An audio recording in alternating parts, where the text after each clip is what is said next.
ओहो ओहो।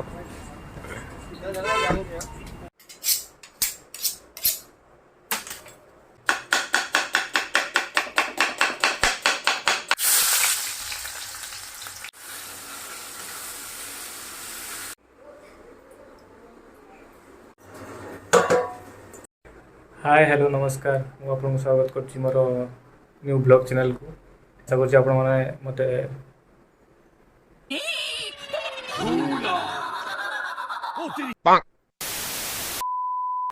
Hi hello नमस्कार जय जगन्नाथ मु आपको स्वागत कर मोर ये न्यू ब्लॉग चैनल को और आशा कर मत फुल सारा भल पाइबा देवे फुल सपोर्ट करेंगे जमीती कि मुझे पाखक एमती डेली डेली वीडियो बन पारि आप।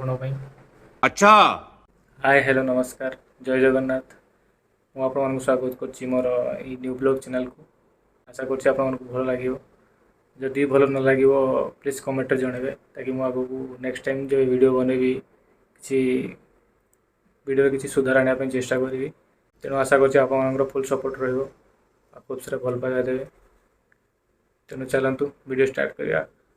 चलो भाई देखो अब मैं क्या करता हूँ। हाँ वीडियो देख सारा लाइक शेयर सब्सक्राइब निहाती करेंगे तेणु चलतु।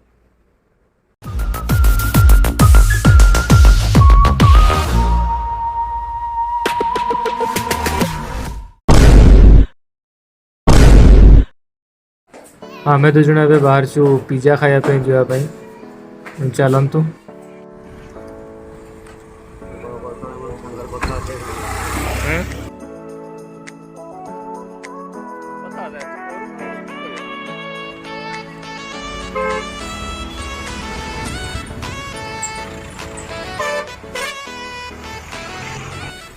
तेणु देखिपे संदीप को बहुत जोर भोक लगी आगे आगे दौड़ी जाए ऑर्डर देव आगे चलते।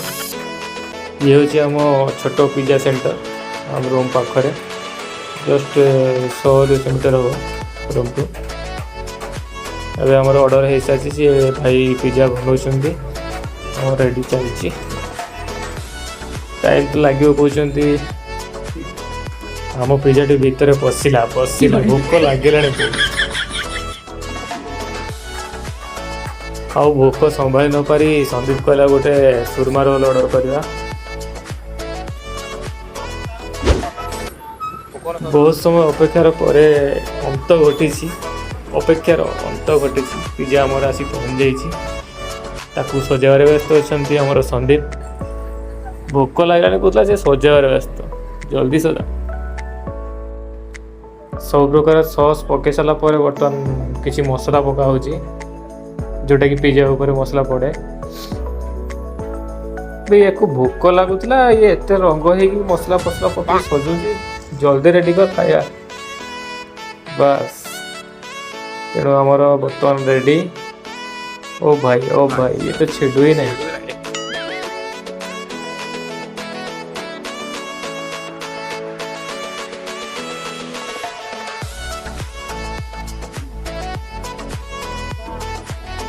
जी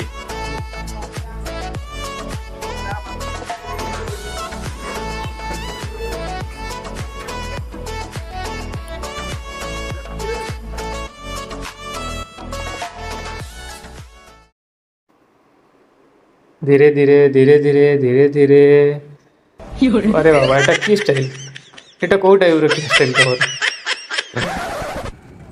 बर्तमान पिज्जा खिया सरी जाइए बर्तमान रूम को चलने आम रूम रे रोसई हम नाइट ड्यूटी अच्छी तेणु भावुचे प्लानिंग करते चिकेन टे पुणी हम रूम रे चलतु देखिए कौन प्लान हो।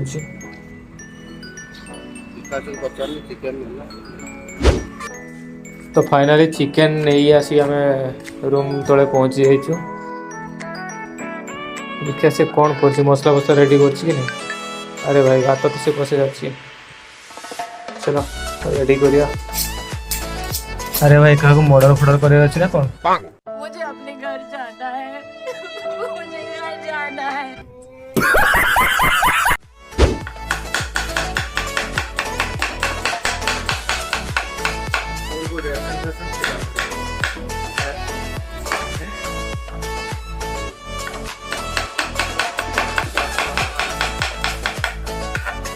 खाया तो ବାହାର କରିକି ଅଧଘଣ୍ଟାରେ ଦେଇଦେବ ଚିକେନ୍।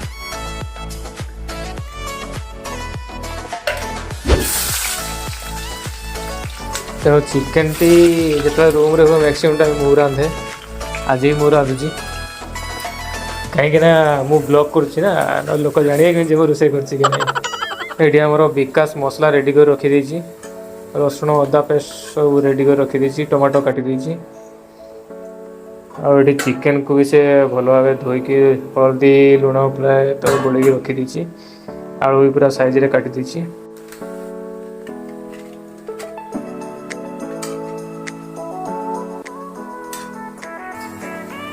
ତେଣୁ ଆମେ ପ୍ରଥମେ ପକାଇବା ରସୁଣ ପେଷ୍ଟ ତ ନୁହେଁ, ଆମେ ହେମଦସ୍ତାରେ କୁଟିକି ତାକୁ ମସଲା ରେଡ଼ି କରିଥିଲେ।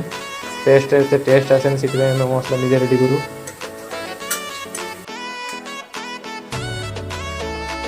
ରସୁଣ ଟିକେ ହେଇ ଆସିଲା ପରେ ଆମେ ପକାଇବା ଅଦା ପେଷ୍ଟ। ଅଦା ସହିତ ଶୁଖିଲା ଲଙ୍କା ବି ତାକୁ ଛେଚି ଦିଆଯାଇଥିଲା ପୁରା, ନହେଲେ ଲଙ୍କା ଟିକେ ରାଗ ନହେଲେ ଟିକେ ମଜା ଆସିବନି ନା। ପେଷ୍ଟ ପକାଇ ସାରିଲା ପରେ ତାପରେ ତାକୁ ଟିକେ ଖଡ଼ ଖଡ଼ କରିଦେବା, ଟିକେ ଭଲସେ ମିଶିଯାଉ। ଏବେ ମୁଁ ଟମାଟୋ ପକାଇ ସାରିଛି, ଟମାଟୋକୁ ପକାଇକି ତାକୁ ଟିକେ ଟାଇମ୍ ଦେବା ସିଝିବା ପାଇଁ। ତାକୁ ଟିକେ ଢାଙ୍କି ଦେବା। ଟମାଟୋ ବର୍ତ୍ତମାନ ମେଲ୍ଟ ହେଇଯାଇଛି, ମେଲ୍ଟ ହେଇକି ପୁରା ବହି ଗୁଣ୍ଡ ହେଇଯାଇଛି। ବର୍ତ୍ତମାନ ମୁଁ ପକାଇଦେଲି ଚିକେନ୍। ବର୍ତ୍ତମାନ ତାକୁ ଟିକେ ଲୁଣ ପକାଇକି ତାକୁ ଟିକେ ମସଲା ସହିତ ତାକୁ ଘାଣ୍ଟି ଦେବା, ଫେଣ୍ଟି ଦେବା। ଫେଣ୍ଟି ସାରିଲା ପରେ ତାକୁ କମ୍ ଆଞ୍ଚରେ ତାକୁ ବର୍ତ୍ତମାନ ଛାଡ଼ିଦେବି କିଛି 2-3 ମିନିଟ୍। ଚିକେନ୍ ବର୍ତ୍ତମାନ ପୁରା ରେଡ଼ି ହେଇଯାଇଛି।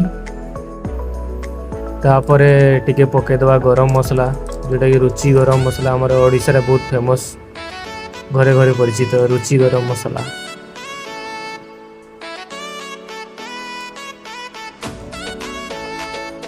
ଗରମ ମସଲା ପକାଇ ସାରିଲା ପରେ ତାକୁ ଭଲ ଭାବେ ଢାଙ୍କୁଡ଼ି ଦେବା, ତା ଭିତରେ ବାସନଟା ଟିକେ ଭଲସେ ରହିବ। ଏବେ ଆମର ଡ୍ୟୁଟି ଯିବା ଟାଇମ୍ ହେଇ ଆସିଲାଣି, ତେଣୁ ବଢ଼ାବଢ଼ି ଆରମ୍ଭ କରିସାରିଲୁଣି। ତେଣୁ ଆଜି ପାଇଁ ଏତିକି, ପୁଣି ଦେଖା ହେବ ନେକ୍ସଟ ଭିଡ଼ିଓରେ। ଟାଟା ବାଏ ବାଏ।